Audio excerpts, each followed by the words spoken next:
Прекрасен ден за тренировка. Дано никой не дойде. Чудесно, започвам с загрявката. Хаолин, сестра ми идва? О, божичко. Хей, сестричке! Здравей, Коди! О, Хаолин! Какво правиш навън сама? Разхождам се. Разхождаш се без сестра си, Хаолин. Ще дойда с теб.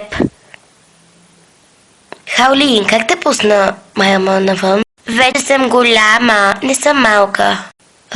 Добре, да вървим. Накъде беше тръгнала, Хаолин? Само да се разхождам. Защо сама? И защо си с тази къса пола, т.е. рокля? Не може ли? Виж колко е хубаво времето. Не трябва да го разочаровам. Да. Радваш ли се, че скоро започваме гимназия? О, да, ще бъде страхотен купон. Разбира се.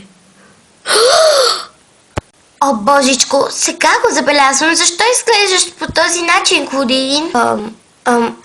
Какво ми има на облеклото?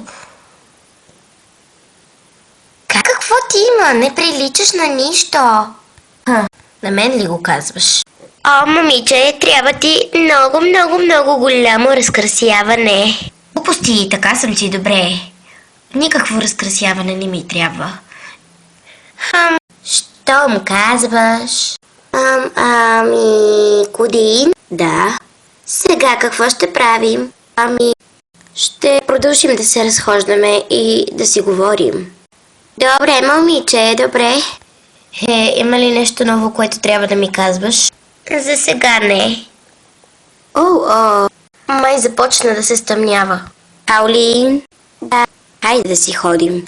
Добре, и без това ми омръзна. Знаеш ли, хайде някой път пак да излезем така заедно. Искаш ли? Да, добре, хайде, стига си говорила, върви напред.